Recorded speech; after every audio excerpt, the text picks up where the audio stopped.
Добар ден, драги ученици! Добре дојдовте во нашата училница на Едуино. Јас сум Елизабета Теодосиевска во Основното училиште Јана Москоменски од Скопје и сум наставник, односно професор по македонски јазик. Денешната лекција е наменета за осмоодделенците. Потребно ви е некое средство за пишување, дали тоа ќе биде молив, пенкало, седно, вашата тетрадка по македонски јазик, во која што може да запишувате нели сето она кое што ќе го следите во текот на нашава наставна единица, учебникот по македонски јазик, доколку не е овој кој што е на вашите екрани, тогаш би ве замолила, значи да ја пронајдете песната Денови, дали тоа ќе биде на интернет, дали ќе биде во печатена форма, да ја имате пред вас, бидејќи денеска ќе правиме нејзина анализа, а доколку го имате овој учебник, да ја свртите страницата број 57. Нашата денешна наставна единица се вика анализа на социјална песна. Како што ви напоменав, јас за вас ја одбрав песната Денови од Коста Солев Апостолов Рацин или како што сите го знаеме, Кочо Рацин. Тоа е оваа песна која што имате на вашите екрани.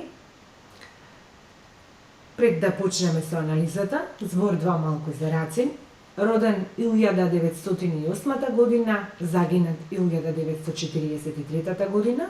Рацин представува една од стожерните фигури на нашата македонска поезија. Морам да кажам дека песната Денови е дел од стихозбирката Бели мугри, која што Рацин ја издава во Загреб, односно во Самобор, близу Загреб, во далечната 1939 година. Со самото излегување на оваа стихозбирка од печат, отпечатена во 4000 примероци, се растура низ цела тогашна Југославија, низ Пиринска Македонија и така натака, и со неа Рацин доживува голем успех. Морам да кажам збор 2 и за македонската литература помеѓу двете светски војни. Во тој период творат и Рацин и Коле Неделковски, неговиот сограѓанин. Двајцата представуваат представници на нашата социјална поезија, односно пишуваат социјална песна, а која е таа социјална песна ќе видиме малку понатака. Значи, станува збор за литература која што се појавува помеѓу двете светски војни. Еве ја песната Денови. Јас од првен ќе ви ја прочитам, а вие следете. Денови. Како на вратот гердани, ниски камења студени, така на плешки денови легнале, та натежнале. Денови ли се денови аргатски маки големи? Стани си утре порано, дојди си вечер подоцна. Наутро радост понеси навечер, тага донеси. Ај пуст да ви останал живот кучешки. Роди се човек роб биди, роди се човек скот умри. Скотски цел живот работи за други туги имоти. За туги бели дворови купај си црни гробови. За себе само ргај си, за себе маки тргај си. Нижи си гердан денови, нижи си алки ковани, нижи си синџир железен, околу вратот навезен. Тоа беше песната Денови, односно содржината на песната Денови, и сега треба да пристапиме кон нејзината анализа. Како прва точка на нашата анализа би го ставила литературниот род и вид, односно да определиме во кој литературен род и во кој литературен вид ќе ја сместиме ние оваа песна. Од тука малку да се подсетиме на нашите претходни знаења за литературните родови. Знаеме дека лириката, епиката и драмата се трите литературни родови во кои што лириката опејува чувства, полна е со емоции, го бара стихот и строфата како форма на изразување. Епиката раскажува, односно бара нарација, бара случки, да раскаже настани и така натака, и го бара врзаниот текст, односно се изразува во врзан текст, а драмата прикажува настани на сцена со помош на монологот и диалогот. Ако ги знаеме сите овие работи, ние лесно ќе заклучиме дека песната Денови според литературниот род ќе влезе во литературниот род лирика. Така, бидејќи нели песна во која што има многу емоции, многу чувства, и според тоа ќе ја врземе во литературниот род лирика. И сега каква ќе биде пак според видот, односно во каква лирска песна ќе влезе песната Денови. Според мотивот, лирските песни можеме да ги поделиме на љубовни, патриотски, родолюбиви, хумористични, пейзажни, социјални и така натака. Да ја разгледаме малку содржински песнава Денови, и во кој вид според мотивот ние ќе ја ставиме песната денови. Лесно ќе заклучиме дека е таа лирска и дека е социјална песна. Малку збор-два за социјалните песни. Социјалните песни се лирски песни во кои се пее за општествените проблеми. Најчесто злоупотребата на работникот во капиталистичкото општество, за сиромаштијата на луѓето, за проблеми кои што произлегуваат од нееднаквата положба на луѓето во системот, од нивниот различен статус во општеството, едните премногу имаат, другите имаат премалку и така натака. Во песниве социјални се искажува ставот и реакцијата на поетот кон општествената неправда, кон експлоатираниот труд на копачите, на тутунеберачите, на аргатите и така натака. Неретко социјалните песни дури отворено повикуваат на бунт и на револуција.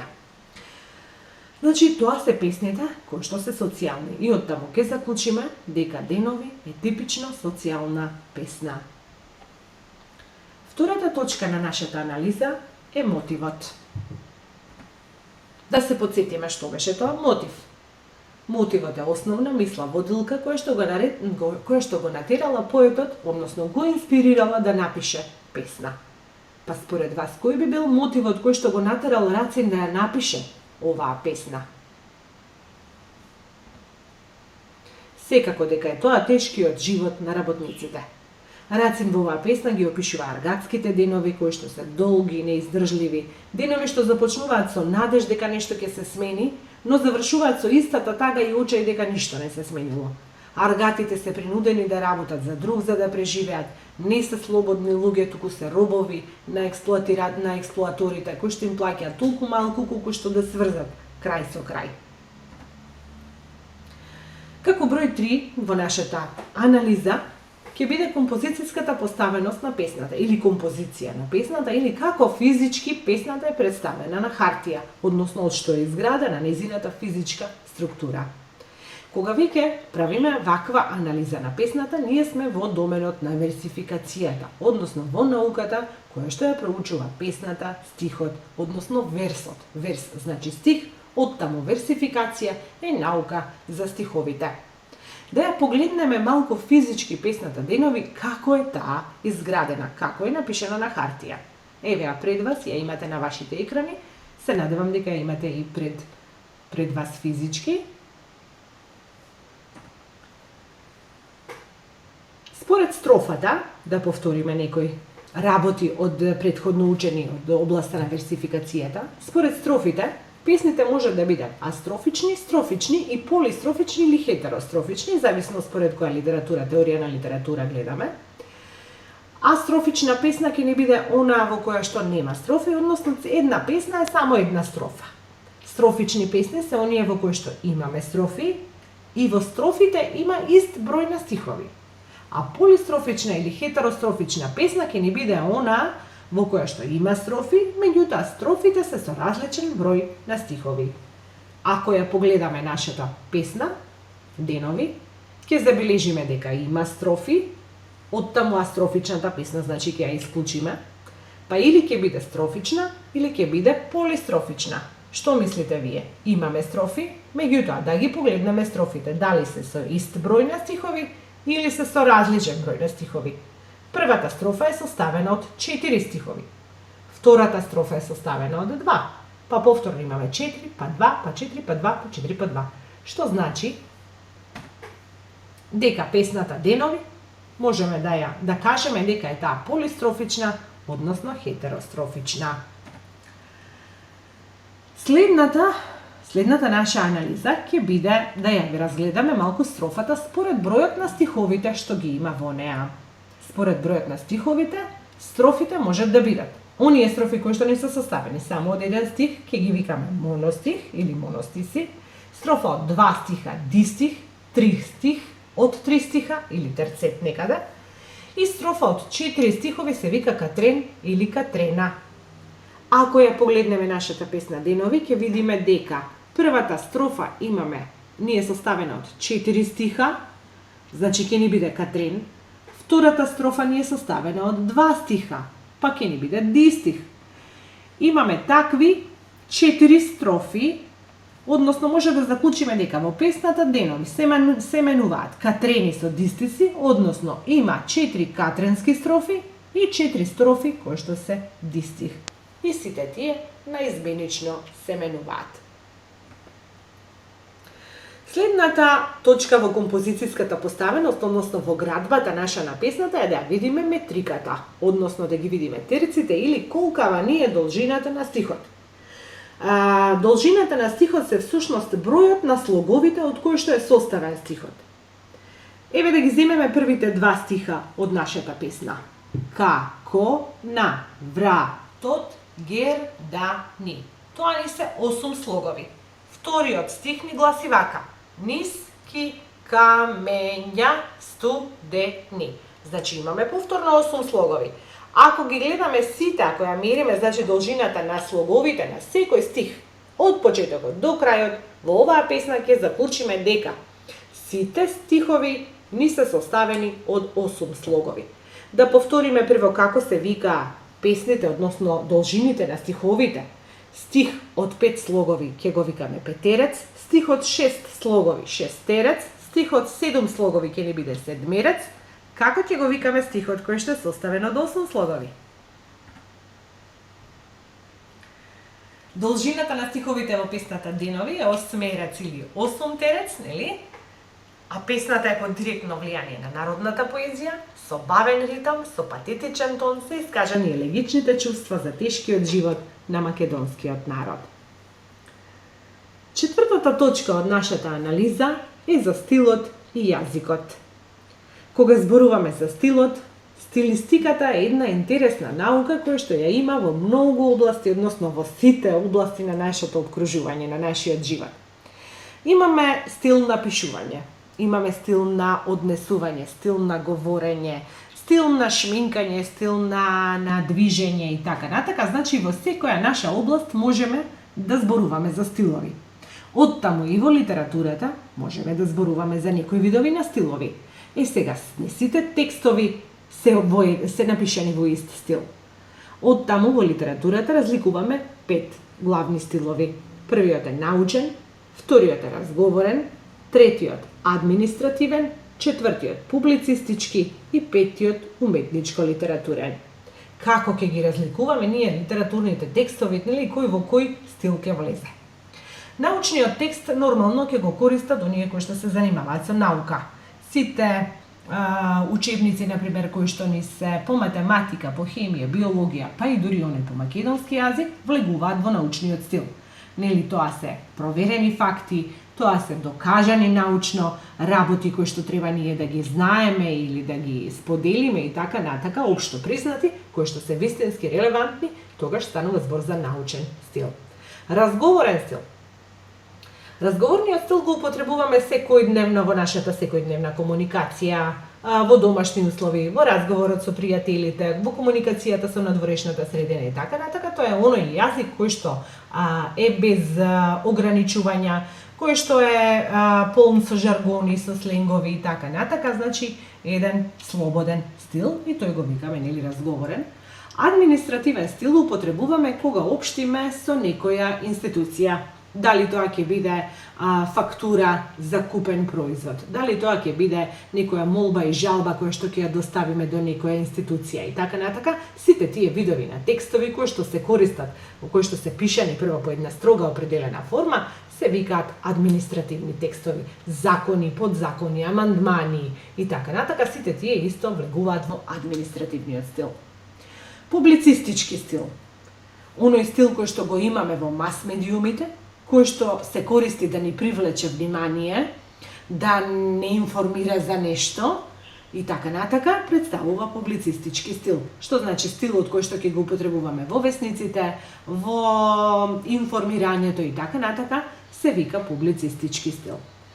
И на крај уметничко-литературниот стил.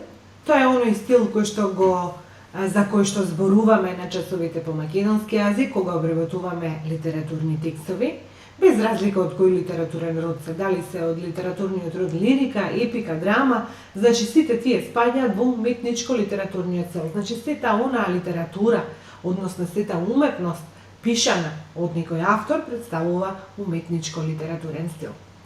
Сега веќе кога ги имаме сите овие податоци, многу лесно ќе заклучиме дека песната Денови, според стилот, ќе влезе во уметничко литературниот стил.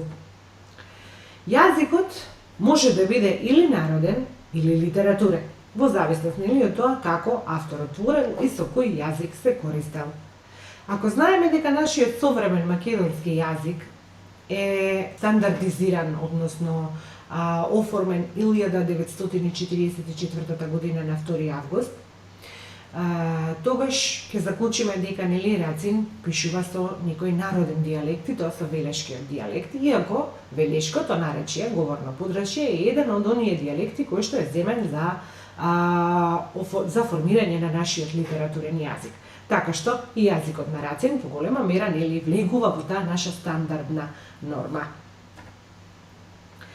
Оттаму ќе заклучиме дека во песната Денови стилот е уметничко литературен, а јазикот е народен со велешки дијалект. Петата наша точка на анализа се стилските фигури, или поинаку кажано стилски изразни средства. Тоа се оние изразни средства кои што секој поет ги користи со цел да добие некоја поголема емоционалност, поголема обоеност на зборот и така натака, да добие некое скриено значење и така натака. Од стилските фигури кои што ги има мноштво и кои што ги има многу, во основното образование ние ги учиме најосновните и најупотребуваните, можам да кажам. Прво е тоа епитетот, односно оние зборови кои што имаат украсна функција. Потоа се компарацијата, споредувањето, кога еден предмет споредуваме со посличност со некој друг предмет, значи со некоја врска како или ко, А е како Б. Потоа имаме анафора. Анафората представува повторување на исти зборови на почетокот од стиховите. Имаме епифора, повторување на исти зборови на крајот од стиховите. Метафора, која што за вас учениците некако ни е најтешка за разбирање.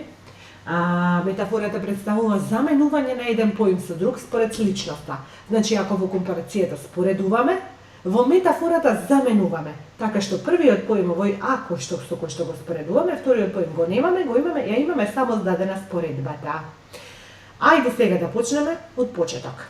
Ваша денешна задача ќе биде да пронајдете стихови во кои ја има стилската фигура епитет. Значи, бараме стихови во кои што имаме зборчиња кои што имаат украсна функција. Погледнете ја убаво песната Денови, разгледајте ги незините стихови и пронајдете ја стилската фигура епитет. Доколку тоа сте го сториле, ги добиваме овие резултати. Епитети имаме во камења студени, маки големи, живот кучешки, скотски живот, бели дворови, црни гробови, синџир железен и така натака. Што значи дека една придавка определува една именка. Например, камењата се студени, маките се големи, животот е кучешки, животот е скотски, дворовите се бели, црни се гробовите, синџирот е железен и така натака.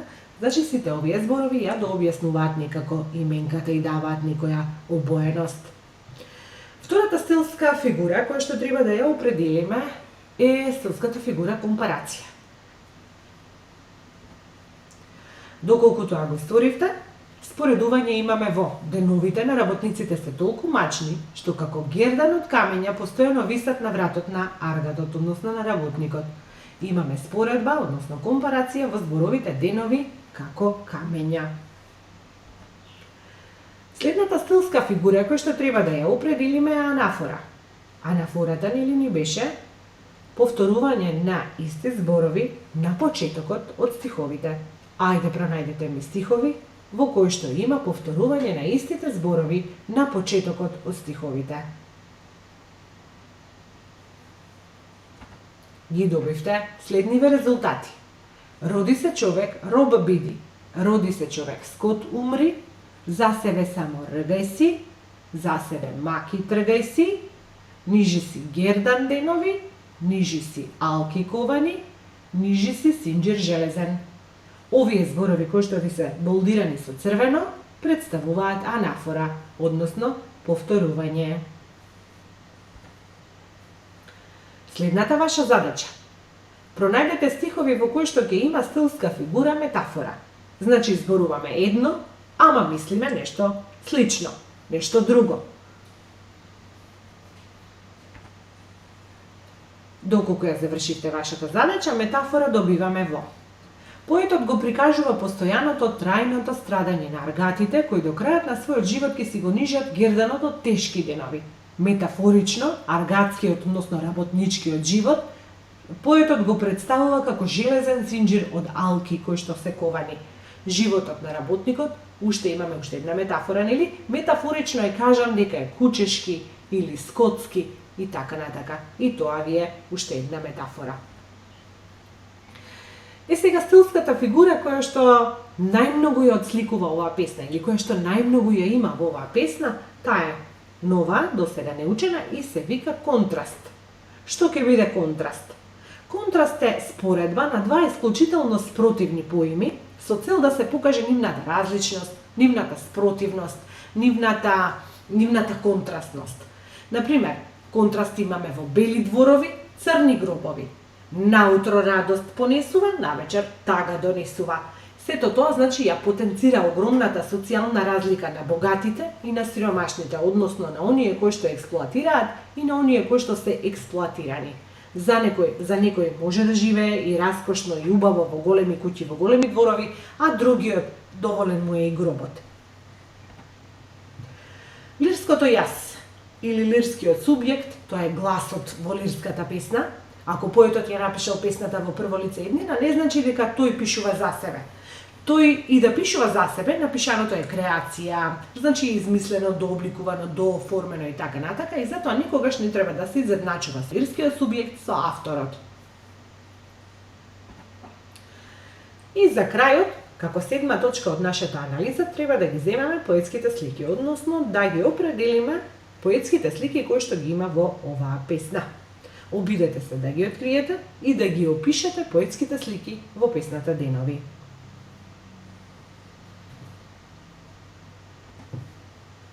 Доколку тоа го сторивте, наједноставно е оваа песна да ја поделиме на две поетски слики. Првата поетска слика, описот на првата поетска слика би бил отприлика ваков. Мачните аргатски денови се товар на грбот на работникот кој не гледа надеж во наредниот ден. Втората поетска слика би гласела вака: опис на животот на работникот кој што од утро до мрак со мака работи за друг да ја користи неговата заработувачка. Тоа се значи поетските слики. И сега, доколку внимателно ме следевте, пред вас е една чек-листа за самооценување, односно сами да се провериме колку сме научиле досега од сето ова што го следевме. Првото прашање гласи вака: дали ја сватив содржината на денешната лекција?